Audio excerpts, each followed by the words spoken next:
Entonces, ya para abreviar, vamos a dejar en el uso de la palabra al doctor Lamas.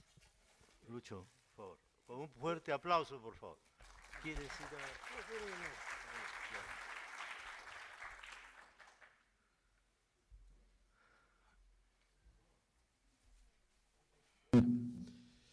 Muy buenas tardes, estimados amigos, doctor Iriarte, doctor Biaggi. Primero que todo, quiero manifestar una vez más mi cordial agradecimiento al Poder Judicial y a ustedes acá que están presentes, porque siempre es un hecho, digamos, fuera de lo común para un abogado en ejercicio de la profesión tener que disertar algunos temas hacia un público que tiene pues, amplia experiencia en materia judicial y jurisdiccional. Y por eso creo que es interesante hablar del tema de los paraísos financieros, por varias razones en lo que respecta a mí, ¿no? Primero que todo porque he tenido la posibilidad de desarrollar algunas consultorías internacionales en materia de lavado de activos. He participado también con una serie de limitaciones en algunas negociaciones bilaterales y multilaterales en el tema del lavado de activos. Soy un permanente y constante investigador sobre temas de lavado de activos, crimen organizado, narcotráfico, y con una serie de limitaciones desde hace algunos años he publicado algunos libros desde el año de 1986, cuando el tema del lavado de activos todavía no era utilizado y se hablaba de lavado de dinero en el sentido de que el lavado de dinero tenía que provenir del narcotráfico. Pero estas dos primeras experiencias las he enriquecido con el ejercicio de la defensa. Y una cosa es lo que dice el libro, una cosa es lo que dice la ley y otra cosa es lo que sucede en la realidad. Y cuando he ejercido la defensa, he tenido algunos casos, no muchos, pero he tenido un caso muy particular. Yo fui abogado del ex mandatario Alejandro Toledo y fui parte de la defensa durante los 10 primeros meses. Y eso me permitió en alguna medida confrontar lo que yo siempre manejaba en el mundo de la teoría respecto a lo que implica las grandes dificultades cuando se trata de una investigación sobre el lavado de dinero, sobre el lavado de activos, que tiene una proyección, una interpretación y una conjugación de elementos que básicamente están planteados en el ámbito internacional. Entonces, bajo ese tipo de premisa interpretativa, surgió una gran inquietud de parte de quien habla para poder establecer una compaginación entre todos estos elementos y ver qué cosa es lo que sucede en la realidad, sobre todo acá en nuestro país, en el Perú, y cómo el sistema de justicia puede o no puede estar capacitado de enfrentar una dimensión bastante compleja de lo que significa la globalización de la criminalidad, ¿no? Porque ya no se habla tanto de la criminalidad internacional, sino de una criminalidad globalizada. Digo globalizada porque nosotros vivimos inmersos dentro de un contexto de globalización que ha afectado y afecta y tiene tremendas repercusiones culturales, ideológicas, educativas, en la forma y la manera como nos comportamos como parte de esta sociedad global, cómo entendemos los problemas globales y cómo esta ideología globalizada nos hace subyacentes dentro de este contexto y evidentemente que somos parte de este fenómeno y acá no hay marcha para atrás, ni tampoco podemos salirnos de este proceso ideológico que significa la globalización, no solamente en cuanto a las relaciones económicas, financieras, interpersonales, sino también en cuanto a nuestro quehacer cotidiano, porque la globalización no solamente es esa visión de un mundo interrelacionado en un universo, sino que nosotros estamos intrínsecamente inmersos dentro de esa globalización, evidentemente a través de diferentes niveles y a través de diferentes categorías, ¿no? Porque claro, nosotros somos contribuyentes, somos ciudadanos de un país que tiene una sociedad como la nuestra, que pugna pues, contra una serie de problemas, pero el tema de la globalización tiene diferentes lecturas que van desde las personas más humildes hasta las personas más ricas del planeta, en la que evidentemente está inmerso el tema económico, y este tema económico, para poder ser manipulado, manejado y concertado, necesita de una sistemática, y esta sistemática se ve inmersa dentro de lo que normalmente nosotros entendemos y conocemos como el sistema bancario, el sistema financiero, en otras palabras, las instituciones bancarias, ¿no? O sea, de qué manera el dinero, ¿no?, el dinero global, ¿no?, que es una dimensión totalmente diferente a lo que significa la riqueza como normalmente la entendemos. Cuando hablamos de la globalización de la riqueza, no tenemos límites para poder entender qué cosa es lo que subyace en ese mundo globalizado, y es el que marca las pautas, ¿no?, que establece el derrotero a través del cual los países de la comunidad internacional tienen que someterse. Evidentemente que no todos los países somos iguales. Hay países que tienen características culturales, ideológicas, sistemas económicos, sociales, políticos muy distintos, pero claro, dependiendo del nivel de desarrollo, de consistencia y de consolidación que pueda tener un país respecto a su solución de sus propios problemas internos, evidentemente que va a estar en una coyuntura más consistente para poder enfrentar lo que significa un fenómeno global en estos términos, en los que, claro, hay un gran espectro de negociación, ¿no?, porque acá estamos hablando de dinero, y estamos hablando de un dinero que tiene una dimensión global, ¿no? Y cuando hablamos de dimensión global del dinero, el dinero da poder, y el poder es hermano mellizo del poder político, es decir, no puede haber poder político si es que no hay poder económico. Es más, yo diría que el poder político está supeditado al poder económico, ¿no? Entonces, estas transformaciones que estamos viviendo en los momentos actuales están generando una ruptura en todos los conceptos tradicionales sobre los cuales nos hemos venido manejando nosotros como personas, creyentes, políticos, profesionales, ¿no? Se ha venido generando una ruptura que nos ha puesto en una situación de desfasamiento, porque claro, no podemos negar pues, que el poder económico no está en países como el Perú, el poder económico está en los países del norte, digamos, ¿no? Entonces, una primera conclusión que hay que entender y llegar es que una cosa es el sistema político a través del cual los países se manejan en el sentido de la jurisdicción, la territorialidad, los mapas, las fronteras, los gobiernos, las relaciones bilaterales, las relaciones multilaterales, ¿no?, que es el aspecto formal que permite en alguna medida una representatividad nacional en el contexto internacional. Para eso pues, están los organismos internacionales como las Naciones Unidas, la Organización de Estados Americanos, los organismos financieros, Fondo Monetario Internacional, Banco Interamericano de Desarrollo, Banco Mundial, ¿no?, que es todo ese contexto formal que permite a los países en alguna medida manejarse. Pero en ese contexto hay un submundo mucho más poderoso y más fuerte que no necesariamente se adecúa a esos parámetros tradicionales dentro de los cuales el derecho ejerce una hegemonía. El derecho pues, es formalidad, es ley, es principios, es respeto, es licitud, legalidad, una serie de parámetros, ¿no? Pero hay un submundo totalmente distinto que es el que en realidad maneja sobre la base de estos parámetros lo que significa la fuerza del poder económico, y es el sistema financiero, ¿no? Ese sistema financiero es parte de un sistema bancario, o sea, la bancarización como institución son los brazos ejecutores que dentro de esa organicidad van a permitir que ese dinero pueda fluir, que pueda manejarse, ¿no?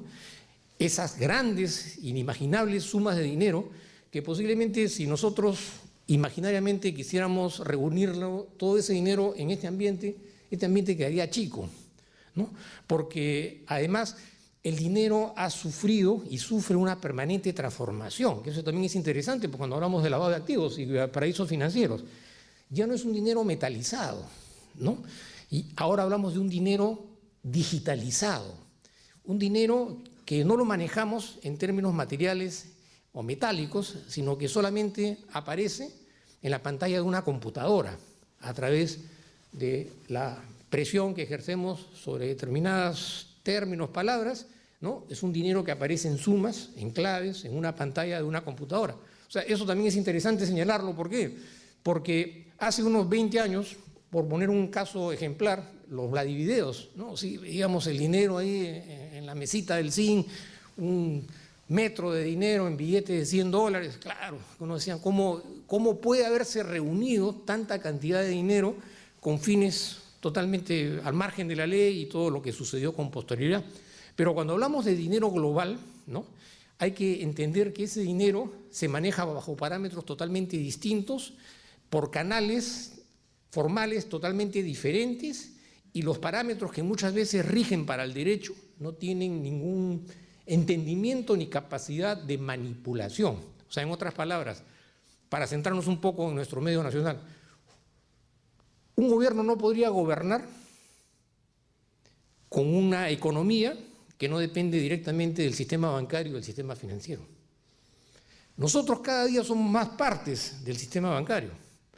Pagamos nuestras cuentas a través del sistema bancario, utilizamos tarjetas de crédito, nuestro dinero nos lo depositan a través del sistema bancario, se ha bancarizado todas las operaciones a través de las actividades de prevención y de control del lavado de dinero. O sea, en otras palabras, si yo, por ejemplo, quiero comprarme una casa, tengo que bancarizar el monto de ese capital a través de un cheque de gerencia y presentarme a la notaría, ¿no?, para poder formalizar, si no, no puedo comprar esa casa. O sea, en otras palabras, hay un gran espectro ahí de presencia y de importancia del sistema bancario en una relación tan simple. Pero si eso lo trasladamos a todas las esferas de nuestra vida, vamos a ver que los bancos siempre están presentes en el tema de la educación, en el tema de la medicina, en el tema del transporte, en el tema de la adquisición de todos los medios de subsistencia. O sea, los bancos son elementos que tienen una fuerza y una presencia en un país que es casi decisiva, ¿no? Y en eso explicaría muchas veces estas interpretaciones dislocadas de lo que significan los paraísos financieros y de qué manera un país podía enfrentar un fenómeno criminal a través de los paraísos financieros. Yo había puesto un ejemplo, podría retroceder cuando está el dinero, ¿no? A través de esta visión nosotros podemos más o menos calcular esa vorágine de lo que significa ese dinero que fluye de manera permanente, instantánea y secuencialmente a cada instante en la vida del planeta, y que evidentemente uno no lo percibe porque no está en capacidad de poder percibirlo, y porque además muchas veces ese dinero se maneja en un plano cibernético, electrónico, a través de una serie de mecanismos que no son fácilmente asequibles. La siguiente imagen, por favor. ¿Por qué he puesto este tema de la escena del crimen? Porque cuando hablamos de criminalidad, hablamos de delincuencia, hablamos de lavado de activos, hablamos de dinero sucio oculto en los paraísos financieros, tenemos una percepción ancestral y clásica de lo que significa la escena del crimen, ¿no? Un delito tradicional. Lo primero que sucede, bueno, interviene la policía, interviene la fiscalía, aíslan la zona, la cadena de custodia, ¿no? Vienen los peritos, las pericias, recogen las muestras, ¿no? Eso va a dar pie a una consolidación de una interpretación policial a través de las pericias, ¿no? Y eso a través de una fiscalía va a formalizar una primera gran indagación para poder recopilar todos los elementos indiciarios. Cuando hay esos elementos indiciarios que dan cierta consistencia, el fiscal dice, ya muy bien, ahora voy, ya, siempre partiendo por supuesto de la premisa del nuevo Código Procesal Penal, vamos a reunir todos estos elementos de convicción y vamos a formalizar una investigación preparatoria, ¿no? Esos son más o menos los parámetros en los cuales se maneja la modernidad de la interpretación procesal y judicial en los momentos actuales en el país, como resultado de la vigencia de un nuevo Código Procesal Penal. Si evidentemente tratamos de enfocar esta primera interpretación de lo que significa la escena del crimen desde el punto de vista procesal, podemos poner un ejemplo opuesto de lo que significa, pues, la escena del crimen de acuerdo al antiguo Código de Procedimientos Penales, que todavía está vigente para una gran cantidad de delitos en la jurisdicción de Lima.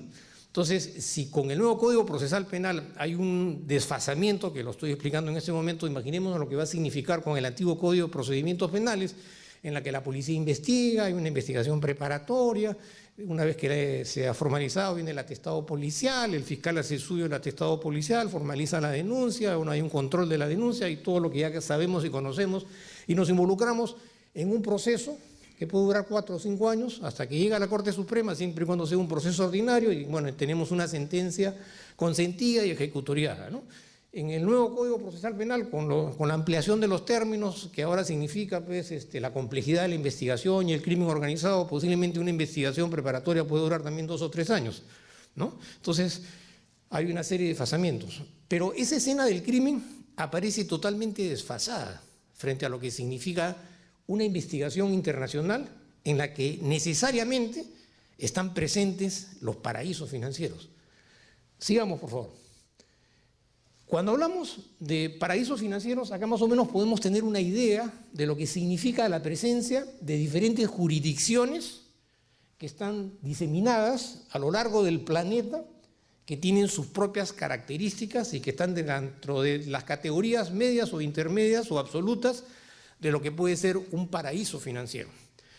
Muchas veces la denominación de un paraíso financiero es una definición meramente formal, manejado desde el punto de vista de la política global, porque hay países que no tienen la condición de paraísos financieros, pero sin embargo, si uno analiza la legislación en materia de inversión, va a darse cuenta de que hay una serie de mecanismos de exención, de favorecimiento, con la finalidad de poder atraer la inversión extranjera.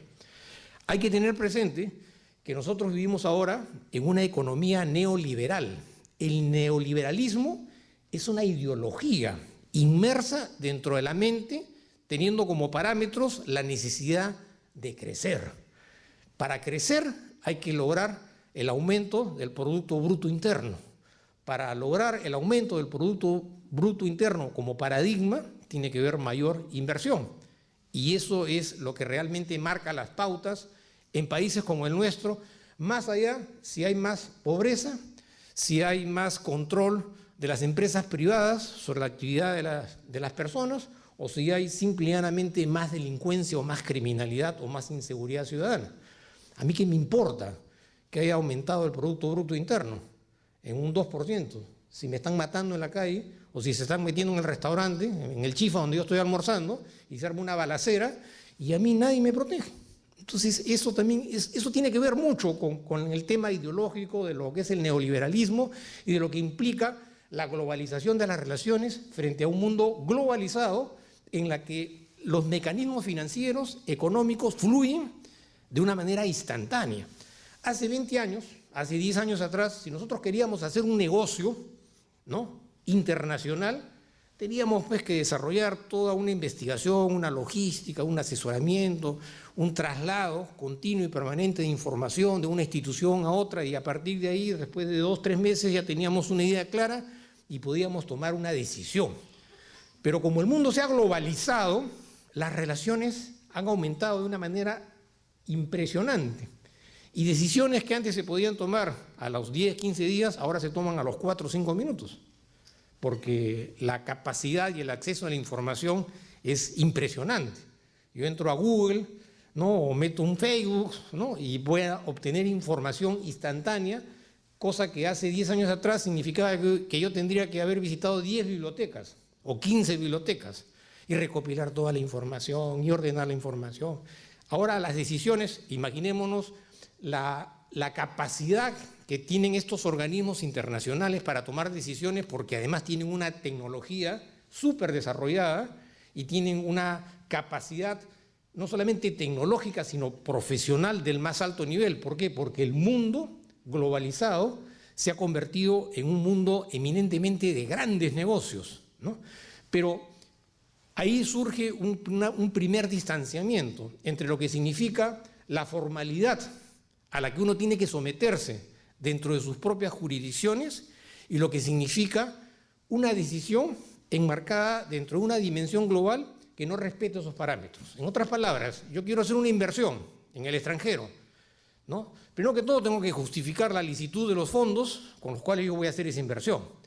Posiblemente esos fondos estén depositados en una empresa, en una sociedad, en una comunidad, ¿no?, corporativa, a través de la cual yo tengo que cumplir necesariamente con una serie de formalidades, ¿no?, para poder derivar ese dinero de ese capital hacia otro capital que está en otro capital, en otro territorio que es un territorio foráneo. A ese contexto hay que agregarle todo lo que significa el tema contable, el tema tributario, ¿no?, que es un tema que está permanentemente vigilante y fiscaliza todas nuestras actividades económicas. Entonces yo tengo que rendirle cuenta, primero que todo, a una visión de carácter eminentemente societario y mercantil. Segundo, tengo que rendirle cuentas a una visión estrictamente de carácter contable o tributario, ¿no?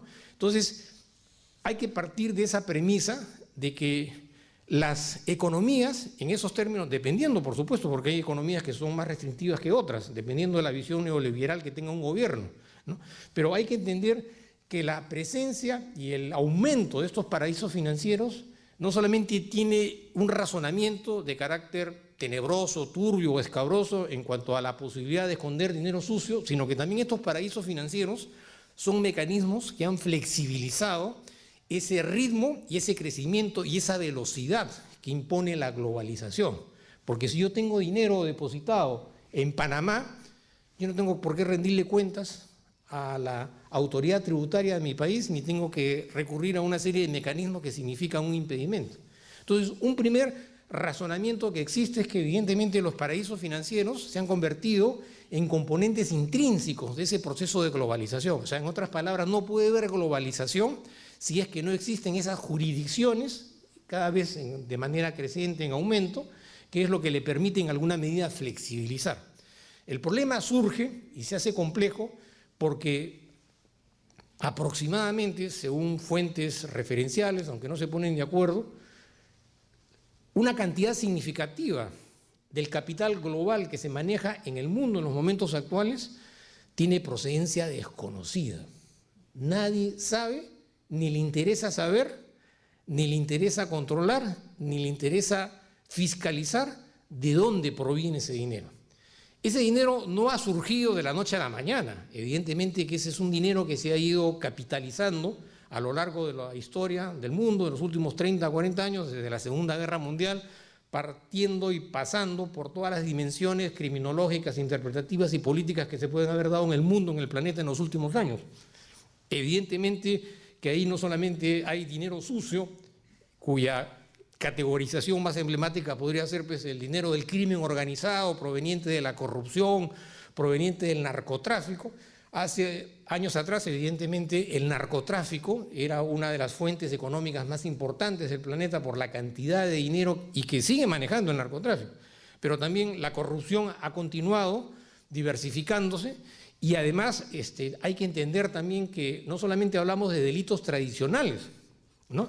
Así como hace 20 años surgió el denominado derecho penal económico, ¿no? El delito financiero, las quiebras fraudulentas, las quiebras societarias, los denominados delitos de cuello blanco, el delito económico, desde la perspectiva de la globalización, ha adquirido una dimensión insospechable. ¿Por qué? Porque ahora hablamos de organizaciones económicamente interpretadas que funcionan a través de corporaciones, ¿no? O sea, una dinámica económica en esos términos es imposible que se pueda realizar de manera individual.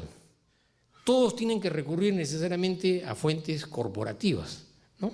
Entonces, las corporaciones, a través de las diferentes personas jurídicas, son un contexto que se ha hecho inherente a este proceso de globalización. Y así vemos nosotros que dependiendo de la ubicación geopolítica económica, aparecen estos paraísos financieros. Pero estos paraísos financieros no son gratuitos, son fuentes territoriales que proveen una serie de facilidades que han sido creadas justamente por la economía global. Y cuando hablamos de economía global, hablamos de una bancarización global. O sea, en otras palabras, yo puedo tener un banco en Londres,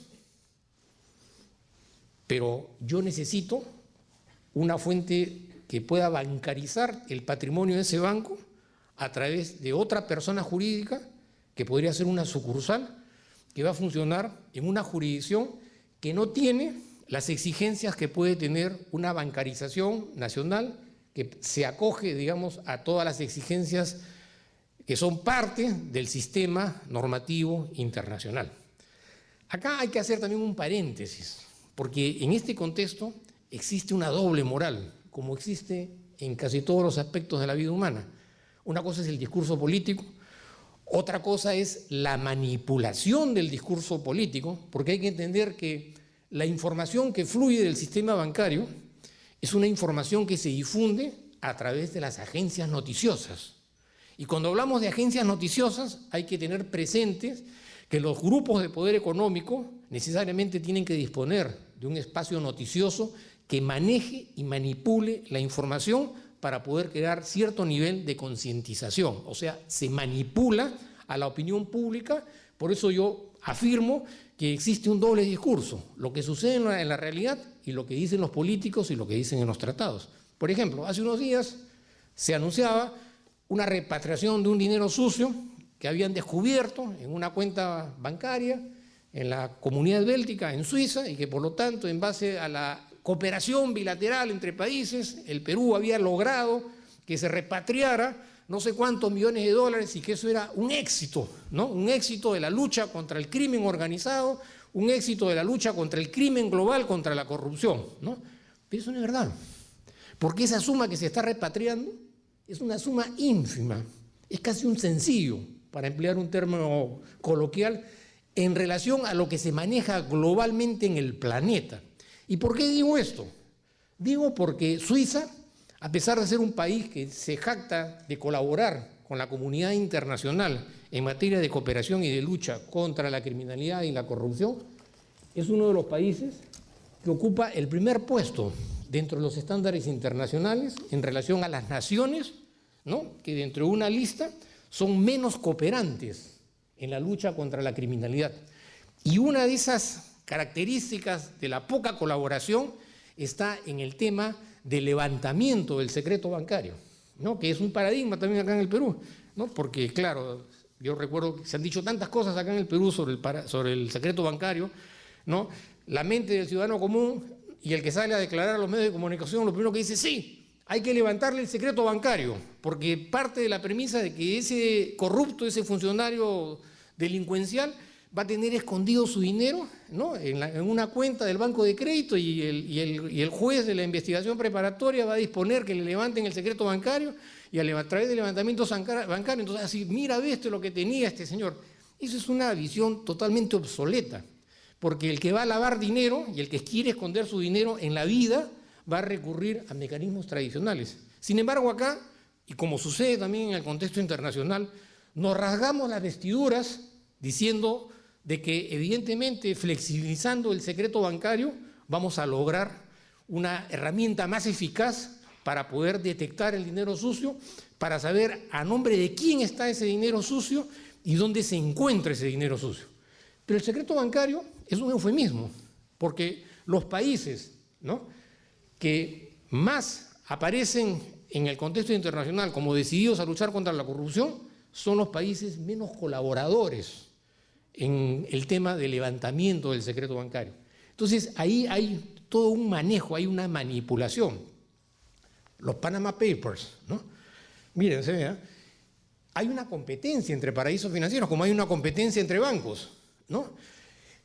Esa competencia está supeditada al manejo, a la manipulación de las corporaciones, de las personas jurídicas, de los testaferros, del dinero cibernético. Pero si nos centramos a los Panama Papers, uno podría decir, mira, ve, la comunidad internacional está dispuesta a luchar contra los funcionarios corruptos.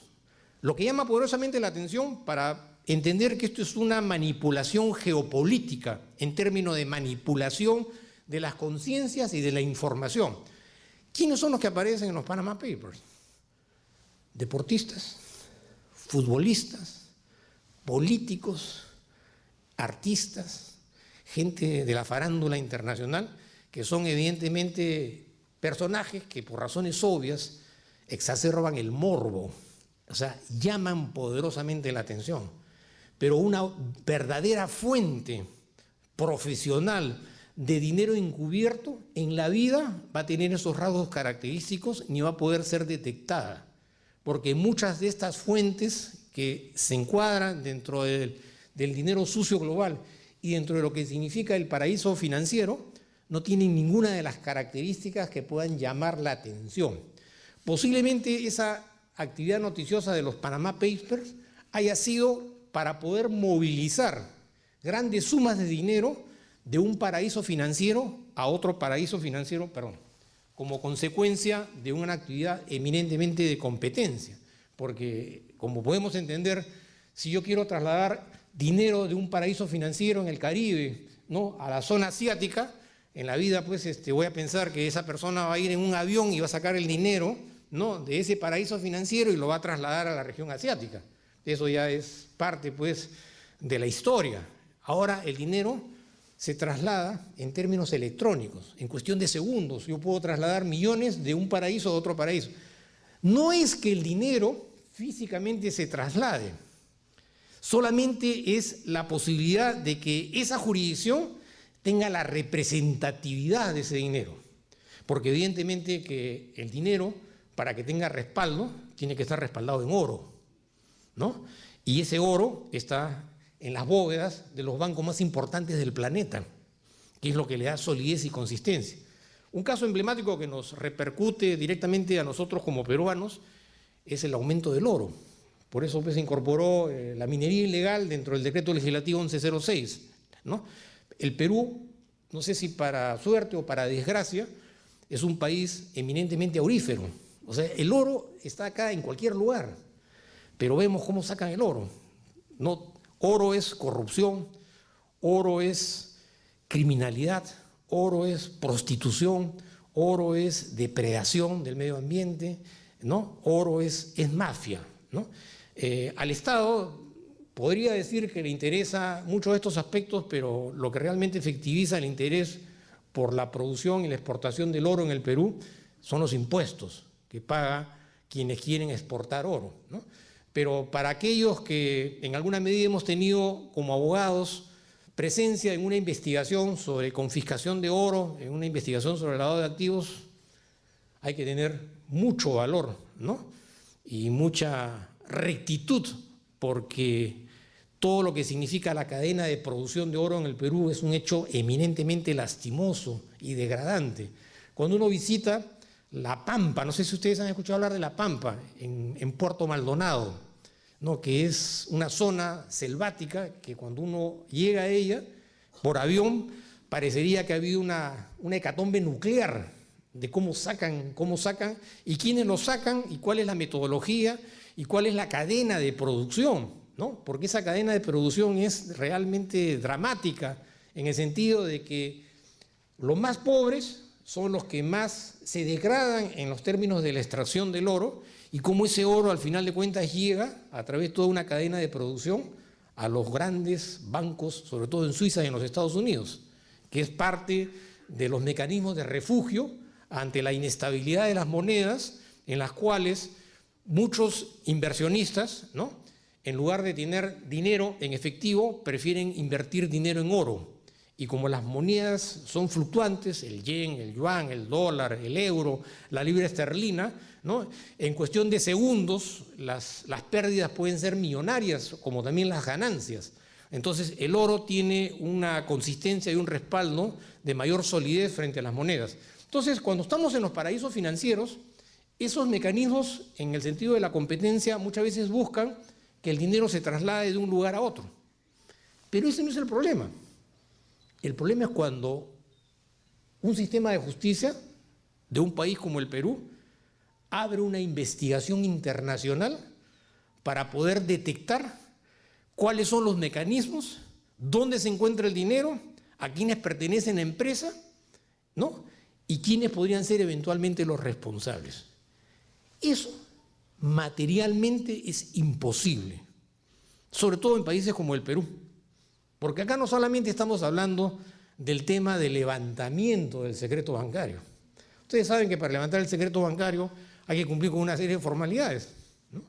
Y posiblemente si yo recurro pues, en una investigación, tengo que recurrir a la Corte Suprema a través del Ministerio de Relaciones Exteriores, tengo que traducir todo el expediente dependiendo del idioma en la que se encuentre en la investigación, el proceso, hasta que por fin llego a un país que digamos que no está dentro de las categorías de los paraísos financieros, un país normal, que como vuelvo a repetir no es normal, pues, porque estos países se bifurcan, tienen un doble sistema, el sistema formal para sus países, que es el que venden a la comunidad internacional, y el otro sistema subterráneo a través de las sucursales o las empresas anónimas paralelas. Pero ¿qué cosa sucede? Hay una estrecha interconexión, hay una interconectividad permanente y presente instantánea entre los bancos que funcionan en otras jurisdicciones formales y a través de sus sucursales que están inmersas dentro de los paraísos financieros. Porque, como vuelvo a repetir, el dinero como tal no existe, el dinero fluye a través de las redes electrónicas, ¿no? Entonces, si yo quiero, por ejemplo, solicitar información de una fuente informativa, de un agente encubierto, de un colaborador eficaz que me ha dicho, mire, sí señor, esta persona que está siendo investigada abrió una empresa en Panamá. Panamá, pues, como todos conocemos, es un paraíso financiero particularmente folclórico y pintoresco en la región latinoamericana y tiene una serie de paradigmas. Pero Panamá, pues, es un país que vive justamente del negocio financiero, porque no tiene recursos naturales, más allá de algunos aspectos meramente turísticos, como para poder atraer capitales y poder darle fuentes de ingreso y de trabajo a su comunidad como país. Entonces, Panamá es un país, primero que todo, que tiene una relación umbilical con los Estados Unidos, no solamente por el Canal de Panamá. En Panamá había, por ejemplo, haciendo alguna anécdota, la Escuela de las Américas, donde se formaban a los militares de las dictaduras para que reprimieran a los partidos de izquierda durante la época de la Guerra Fría. Cualquier país no podía presentarse, evidentemente que eso ponía en evidencia una conexión estrecha de orden político gubernamental entre los Estados Unidos y Panamá. Y a raíz de eso, justamente para evitar y generar esa bifurcación en términos interpretativos de lo que significa la noción de paraíso financiero, muchos bancos abrieron sucursales en Panamá, porque desde el punto de vista de la jurisdicción nacional, evidentemente que los marcos interpretativos y restrictivos son diametralmente distintos. Yo no puedo levantar el secreto bancario en Panamá, y aun cuando lo levantara, surgen una serie de inconvenientes. ¿Cuál es el rol de los abogados, por ejemplo? ¿Por qué hay tantos abogados en Panamá? Cosa que también acá podríamos preguntarnos, ¿por qué hay tantos abogados en el Perú? Pero en Panamá, el abogado es un eje intermediario en esta cadena de producción entre lo que significa la constitución de una empresa en Panamá para poder de esa manera encubrir el verdadero origen y propietario de ese dinero, porque me permite a través de esa persona jurídica constituida en Panamá poder movilizarme en términos contractuales con otros paraísos financieros, pero ahí hay un derecho que es irrebatible e incuestionable, es el derecho a la confidencialidad. Yo, como abogado, ¿no? Nadie, ningún juez, ninguna autoridad me puede obligar a que yo diga a quién estoy yo representando al haber constituido una empresa en Panamá. Y esa es una de las características, porque evidentemente la profesión del abogado, a través de estos procedimientos de confidencialidad, generan una primera línea de defensa cuando se trata de una investigación internacional sobre el lavado de activos. Una segunda línea de defensa es el tema normativo. Las leyes son muy distintas. Por ejemplo, en un sistema normativo anglosajón están totalmente permitidos los denominados contratos nominativos.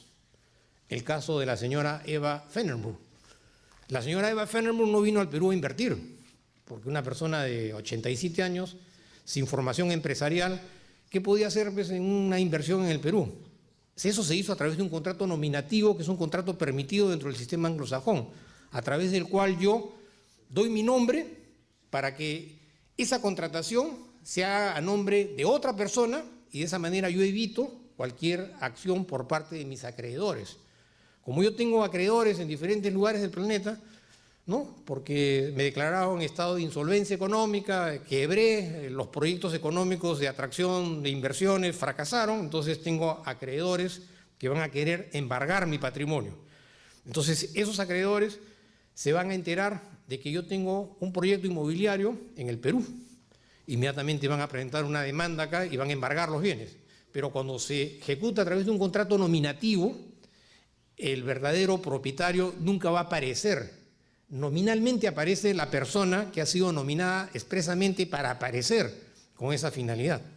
Pero estos contratos nominativos, dependiendo de la magnitud y de la dimensión económica que pueda tener un grupo empresarial, lo utilizan a diestra y siniestra en cualquier lugar del planeta. Y esto da pie a lo que normalmente se entiende como los testaferros, ¿no? El testaferro pues, es un tipo que sin mayor experiencia presta su nombre para que otra persona a través de él adquiera una propiedad. Y de esa manera no se descubra, ¿no?, quién es el propietario. ahí surge el primer problema, si esa persona, desde el punto de vista tributario, tiene o no tiene solvencia económica como para poder justificar y demostrar que ha adquirido o ha invertido dinero en un proyecto inmobiliario. Entonces, lo primero que van a hacer es levantarme el secreto tributario. Van a ver mi trayectoria tributaria de los últimos 10 años atrás y van a decir, señor, esa persona no gana tanto dinero como para haber hecho una inversión, ¿no? Bueno, ahí entramos ya a un tema de lo que significa el delito precedente, los hechos precedentes, de acuerdo al decreto legislativo 1106.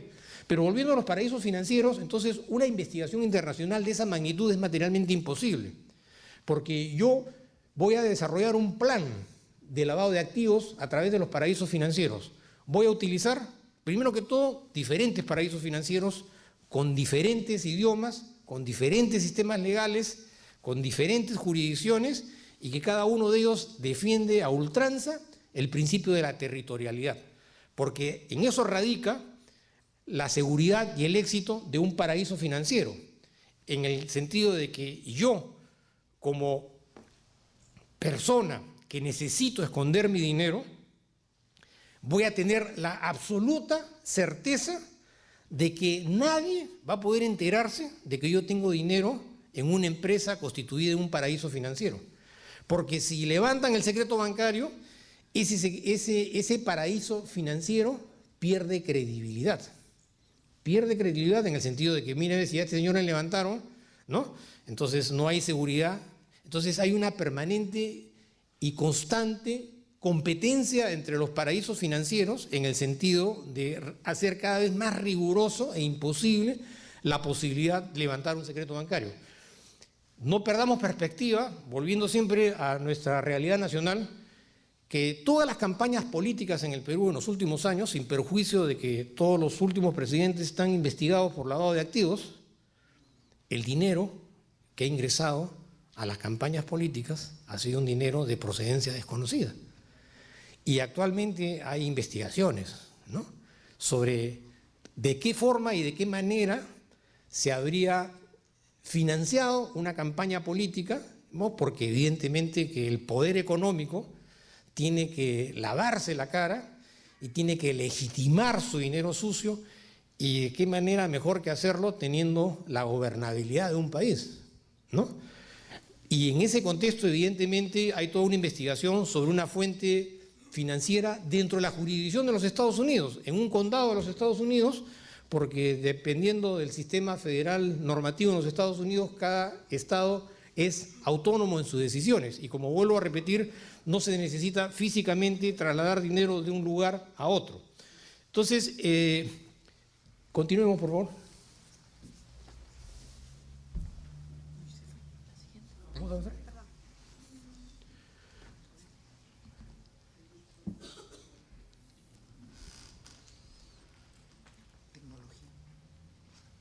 Yo había planteado, eso es más o menos para que tengamos una idea sobre cómo el dinero fluye y refluye, el dinero electrónico por supuesto, de una jurisdicción a otra jurisdicción, con la rapidez y la tecnología de punta que le permite hacer esa movilización, y cómo una movilización en estos términos se contrapone a un esfuerzo de un país que tiene que cumplir con todas las formalidades cuando se trata de una investigación internacional sobre el lavado de activos, en cuyo contexto lo que prima evidentemente es la remota posibilidad de levantamiento del secreto bancario para poder obtener información, ¿no?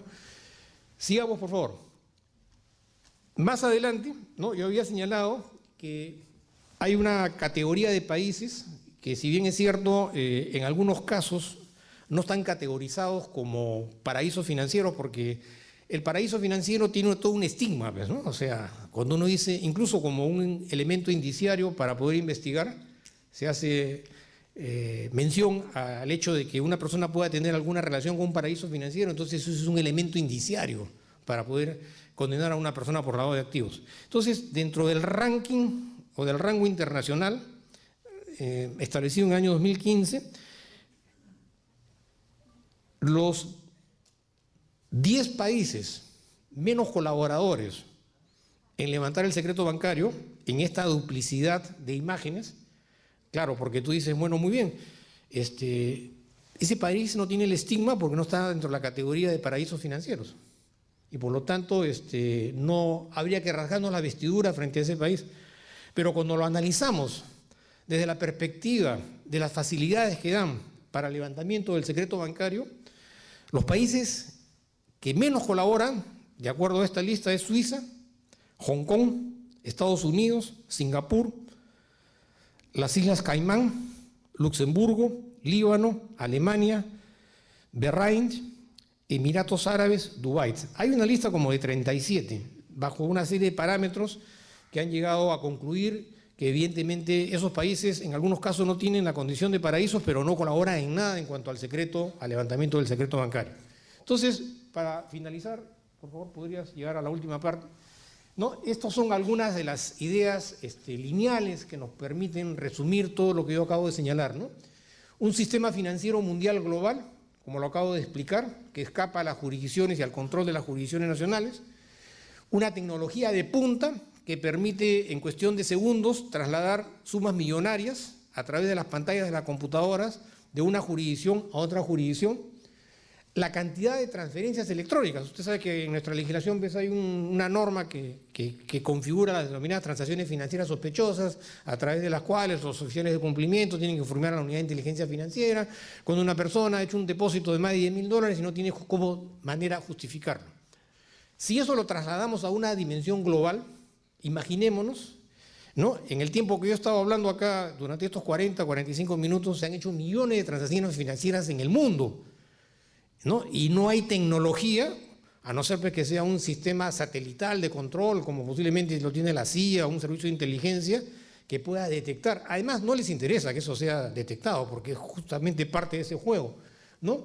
Entonces, la cantidad de transferencias bancarias financieras que se hacen a través de los paraísos financieros y a través de la banca formal, que no es parte de esos paraísos, es inmanejable.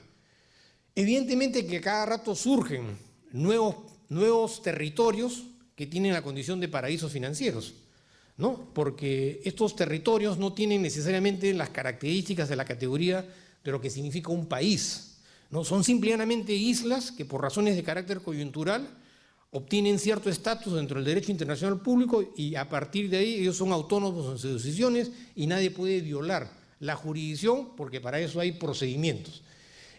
Hay todo un sistema de mitos y realidades, como lo he tratado de explicando. Una cosa es lo que sucede en la realidad y otra cosa es lo que nos hacen creer que sucede en la realidad a través de la manipulación y el manejo de la información en el sentido de la vinculación que existe entre el poder político mundial y el dinero mundial, y cómo en medio de este matrimonio, ¿no?, está un hijo próspero que es el sistema bancario, que es el que los maneja, y este sistema bancario vive alejado de ese sistema jurisdiccional territorial, que es un sistema muy sumamente formal.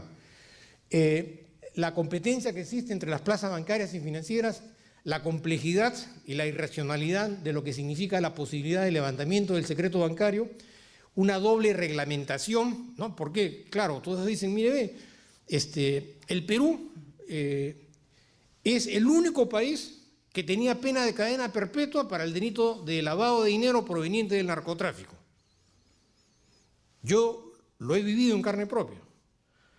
Nos hinchábamos el pecho diciendo, mire, ve, ante la comunidad internacional, ¿qué país en el planeta tiene cadena perpetua para el delito de lavado de dinero proveniente del narcotráfico? Sí, pues, pero es la época de Montesinos, ¿no?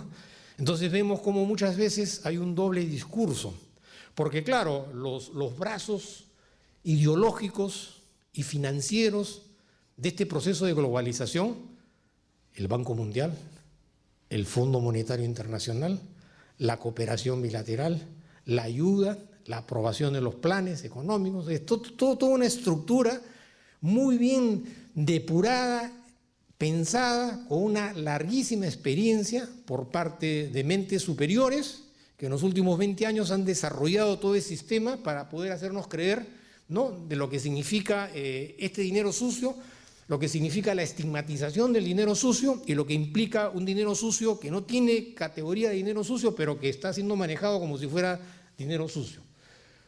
La complejidad que significa la posibilidad de levantar el secreto bancario y poder encontrar información que es materialmente imposible, Esa doble reglamentación que acaba de decir unos instantes entre las normas administrativas que crean los denominados sujetos obligados, ¿no?, a informar a la unidad de inteligencia financiera, y mientras tanto están las leyes penales, ¿no?, con penas de 25 años cuando se trata de delitos en su modalidad agravada, ¿no?, aunque el delito precedente tiene una presencia desde el punto de vista de la tipicidad totalmente confusa y difusa. La evasión fiscal es una de las fuentes proveedoras de los paraísos financieros.